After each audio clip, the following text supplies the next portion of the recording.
धाकड़ खबर, बेखौफसमा बेबाक अंदाज। धाकड़ खबर में आपका स्वागत है। मैं आपके साथ हूं अकरम रईस खान। हाथरस में लाठी चली तो आरएलडी के इस वक्त के मुखिया यानी कि चौधरी अजीत सिंह के बेटे जयंत चौधरी ने उसको जाटों के सम्मान से जोड़ दिया।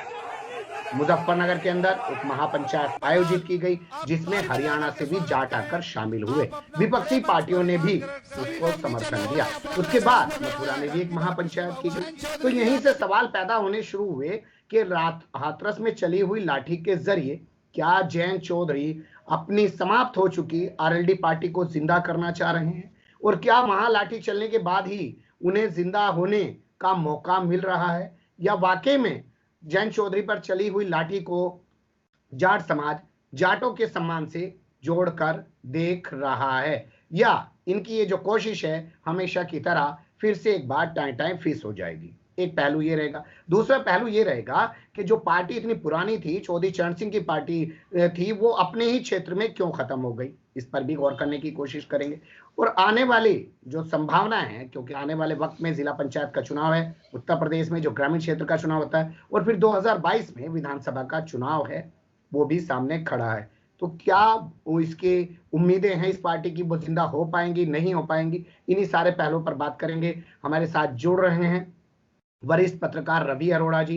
लंबे अरसे तक इस क्षेत्र में पत्रकारिता करते रहे हैं, जमीन से लेकर संपादक तक काम किया है, 25-30 साल की पत्रकारिता का अनुभव रखते हैं। वर्तमान समय में बहुत सारे अखबार में आपके आर्टिकल छपते रहते हैं, और यहाँ की राजनीति हो, यहाँ का क्राइम हो, बहुत सारी चीजों पर अपनी मजबूत पकड़ रखते हैं और हमेशा धाकड़ खबर को टाइम दे देते हैं। तो मैं आपका पहले बहुत शुक्रिया अदा करता हूं कि आपने एक बार फिर हमारे लिए वक्त निकाला। शुक्रिया। पहला मेरा सवाल ये है सर, लाठी चली हाथरस में और जयंत चौधरी महापंचायत करते हैं मुजफ्फरनगर में, फिर उसके बाद करते हैं मथुरा में। आप इसे कैसे देखते हैं? क्योंकि लाठी तो समाजवादी वालों पे भी चली, लाठी तो कांग्रेस वालों पे भी चली, उन्होंने तो कोई महापंचायत नहीं की। देखिए, जिसकी जेब एकदम खाली हो गई हो, सबसे ज्यादा पैसे की भूख उसे होती है।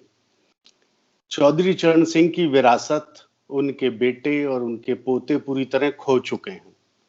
अब उस विरासत को संभालने के लिए वो भरपूर कोशिश कर रहे हैं, प्रयास कर रहे हैं।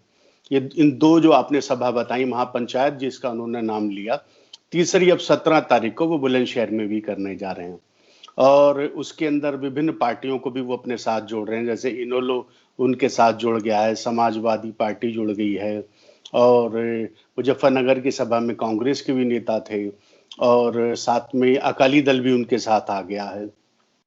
तो ये इस तरह से एक दोबारा से एक प्रयास किया जा रहा है कि किसी तरह से जो एक बड़ी विरासत उनको मिली थी, जैसे कि चौधरी चरण सिंह की विरासत पूरे देश भर में फैली हुई है। आप बीजू जनता दल ले लीजिए, या बिहार की सारी राजनीति ले लीजिए, हरियाणा की राजनीति, तमाम पार्टियों के नेता आपको चौधरी चरण सिंह की विरासत को संजोए हुए मिलेंगे। हमारे यहाँ मुलायम सिंह तो अपने आप को उनको दत्तक पुत्र कहते रहे, और आज भी उस विरासत को लेकर चल रहे हैं। तो ये स्थिति है, तो उस विरासत को समेटने की एक कोशिश भर है ये, ऐसा लगता है मुझे। तो क्या इस विरासत को समेटने के लिए पहले लाठी खाना जरूरी था पुलिस का, या पुलिस जब लाठी चलाती तो इन्हें तभी एहसास होता कि अरे हमारी विरासत है, हमें समेटना है? देखिए, हुआ ये है कि बहुत लंबे अरसे से ये पार्टी पश्चिमी उत्तर प्रदेश में जो उसका गढ़ है उसमें निष्क्रिय बैठी थी।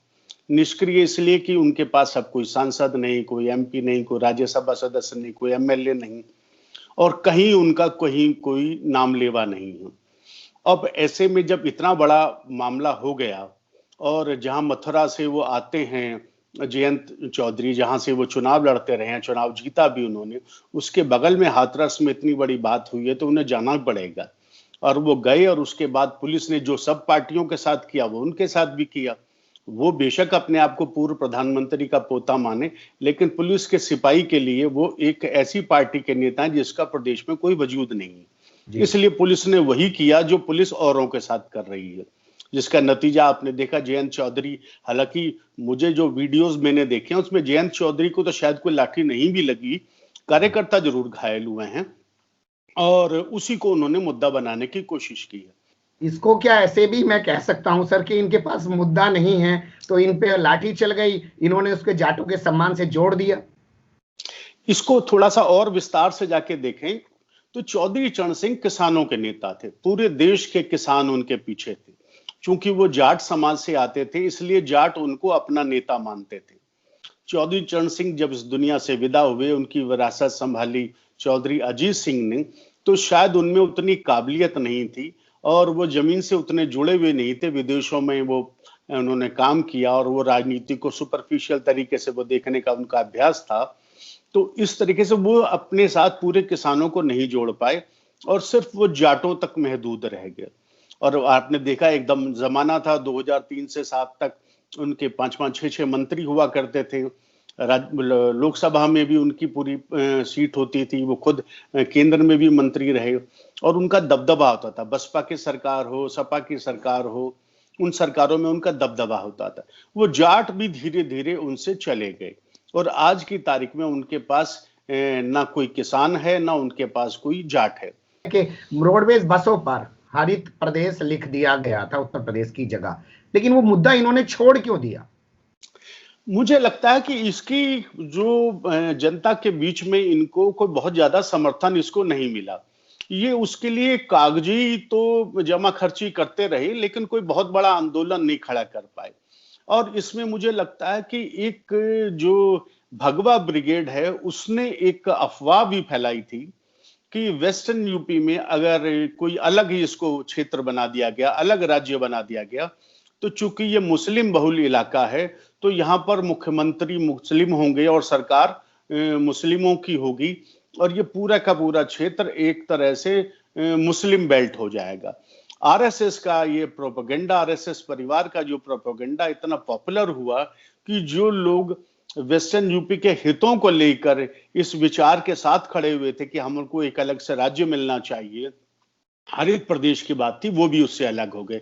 इस अफवाह को, इस षड्यंत्र की काट अजीत सिंह नहीं कर यूं नहीं पाए क्योंकि कभी उन्होंने इसको दिल से, मन से कभी इस विचार को लिया ही नहीं। उन्होंने एक राजनीतिक प्रोपेगेंडा के तौर पर इसको हमेशा उठाया और जब जब उनको सत्ता मिली वो उस मुद्दे को छोड़ देते थे। जब जब उनको सत्ता मिली उन्होंने मुद्दा छोड़ दिया, ना अपनी विचारधारा रखी, ना मुद्दे पे खड़े रहे, तो बने कैसे रहेंगे? 2013 की मुजफ्फरनगर की घटना से मैं 2020 में हुई हाथरस की घटना को कंपेयर करना चाहता हूं।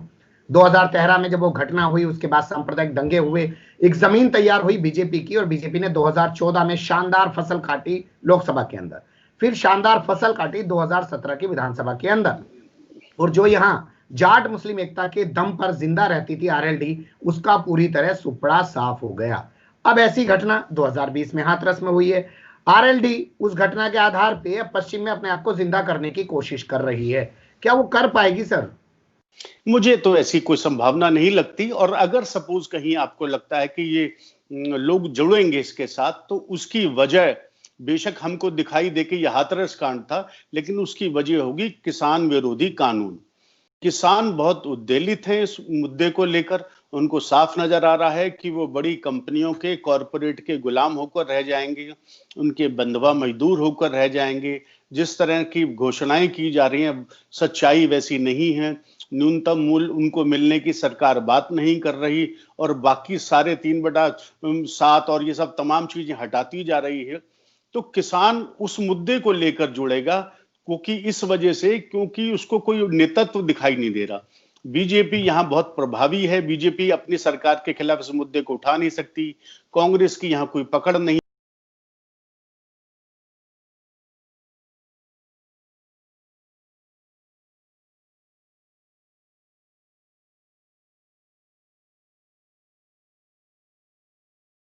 कोई प्रभावी कदम वो भी नहीं उठा पा रहे हैं और चुनाव भी दूर है, इसलिए हो सकता है तमाम जो पार्टियां हैं वो दूरी बनाए हुए हैं। लेकिन आपको लगता है जयंत चौधरी जिस तरीके से इस मामले को मुद्दा बना रहे हैं, उनकी नजर फिलहाल जिला पंचायत चुनाव पे है और वो उसको सेमीफाइनल की तरह लड़ना चाहते हैं और देखना चाहते हैं 2020 में उनकी क्या भूमिका रहेगी? बिल्कुल हो सकता है कि जिला पंचायत चुनावों पर उनकी नजर हो, लेकिन जो जिला पंचायत चुनावों की जीत या हार का विधानसभा चुनावों पर या लोकसभा चुनावों पर कोई खास असर नहीं पड़ता। ये जरूर है कि अगर वो कुछ सीटें निकाल लेते हैं तो उसका फायदा उनको आगामी विधानसभा चुनावों में या देर सवेर लोकसभा चुनावों में भी मिलेगा। लेकिन कोई बहुत ज्यादा इसका कोई इम्पैक्ट ऐसा इमीडिएट प्रदेश की राजनीति पर होने जा रहा हो, ऐसा मुझे नहीं लगता। तो वो इस वक्त क्यों इतना एक्टिव हो गए हैं? खाली बैठा आदमी क्या करेगा करम जी? इस समय लोकदल क्या कर रही है? लोकदल के पास क्या काम है? इतना बड़ा मुद्दा देश के किसानों के लिए इस समय है, जो कृषि कानून है, उस पर वो चूक गए हैं, उस पर वो कोई बात नहीं कर रहे हैं। उनके पास संगठन नहीं है, उनके पास कार्यकर्ता नहीं है, उनके पास नेता नहीं है। 2 आदमियों की सिर्फ पार्टी बनकर रह गई है। आप देखिए ना कहां से शुरू हुए थे। और जैन शेद्री बहुत सज्जन आदमी हैं, विदेश में अमेरिका में पैदा हुए हैं, लंदन स्कूल ऑफ इकोनॉमिक्स से पढ़े हुए हैं। वो यहाँ की राजनीति की उठापटक वो क्या समझ पाएंगे? चौधरी अजीत सिंह जैसे वो जुगाड़ जिसको बोलते हैं वो उस तरह करने वो जानते नहीं हैं। और मुझे नहीं लगता कि वो दोबारा जो एक बहुत बड़ा प्रभावी राजनीति का केंद्र था उनका परिवार, वो दोबारा लौट पाएगा। मुझे ऐसी कोई संभावना दूर दूर तक दिखाई नहीं देती। दूर दूर तक ऐसी संभावनाएं नहीं दिखाई दे रही है। लेकिन एक चीज आप थोड़ा सा प्रकाश डालिएगा। मुझे लगता है कि पहले इस क्षेत्र में किसान नेता के नाम पे यही एक परिवार था, चौधरी चरण सिंह का। बीजेपी ने क्या काम किया, जाटों के अंदर कई नेता पैदा कर दिए। जैसे आप मुजफ्फरनगर देखिए संजीव बालियान है, जैसे आप बागपत देखिए सतपाल मलिक हैं, और इसके अलावा छोटे छोटे विधायक हैं। बहुत सारे नेता बीजेपी ने जाटों के अंदर पैदा कर दिए, और अब वो फिर से एक बार अजीत सिंह को या उनके बेटे जयंत चौधरी को नेता मानने को तैयार नहीं है। ऐसा भी हुआ है? बिल्कुल हुआ। देखिए इसके लिए सब पूरी तरह चौधरी अजीत सिंह खुद जिम्मेदार हैं। जितनी बड़ी विरासत उनको मिली थी, अगर वो उसको संभाल पाते तो देश के प्रधानमंत्री भी हो सकते थे। ये मैं बड़ी गंभीरता से बात कह रहा हूं, क्योंकि जिस विचार को देखिए, हिंदुस्तान में आपने देखा आधे से ज्यादा जो श्रम शक्ति है वो खेतों में काम कर रही है। उसको अगर कोई लीडरशिप मिल जाए तो वो क्या नहीं कर सकती। लेकिन जिस तरह से एक अपॉर्चुनिस्ट अप्रोच अजीत सिंह ने रखी कि वो सत्ता के लिए, पावर के लिए कुछ भी करने को तैयार हो जाते थे, उससे उनकी जो मुट्ठी थी वो खुल चुकी है। पूरी तरह किसान जो है ये समझता है कि ये हमारा नेतृत्व नहीं कर सकते, ये हमारे मुद्दों को नहीं उठाएंगे। यहां तक कि उनकी बिरादरी, देखिए हमारे यहाँ ये जाट जो हैं मतदाता, उसके बारे में कहा जाता जिसके जाट उसी के ठाठ। उत्तर प्रदेश में और खासतौर पर वेस्टर्न यूपी में इस तरह की बातें कही जाती हैं, क्योंकि यहाँ पर 17% वोट, और जो बड़े पावरफुल हैं, जो जिनके पास अर्थ शक्ति है, जिनके पास जमीनें हैं, जिनके पास कारोबार हैं, वो बहुत कुछ कर सकते हैं। उनका नेता आज अपनी भी सीट नहीं निकाल पाता।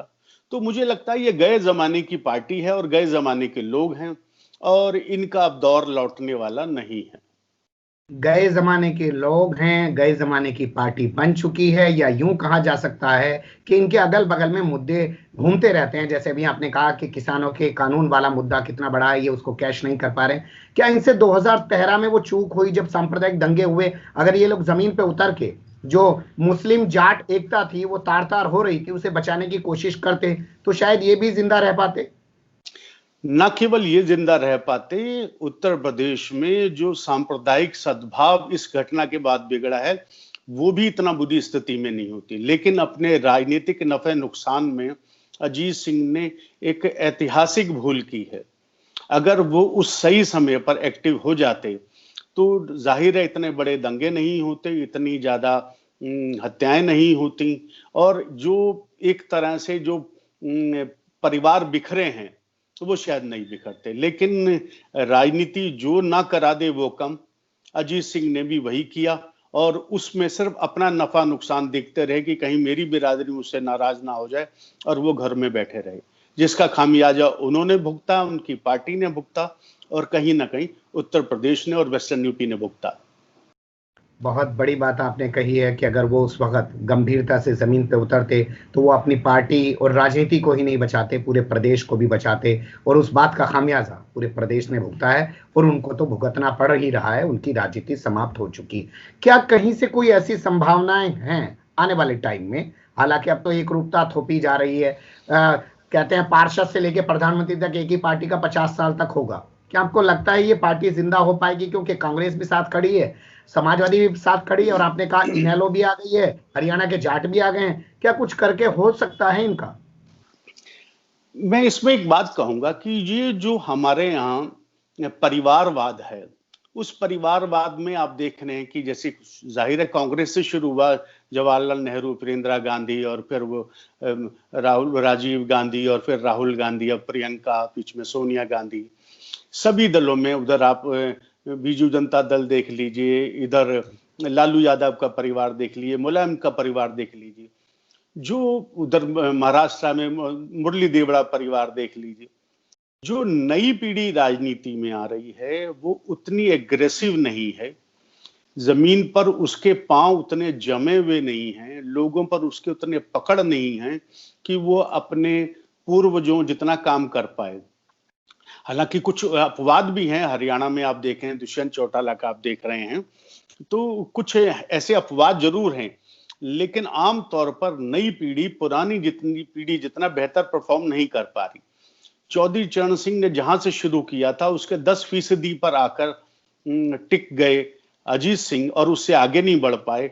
और आज जो जयंत चौधरी जहां खड़े हैं वो 1 पर खड़े हैं, 100 के मुकाबले 1 पे खड़े हैं।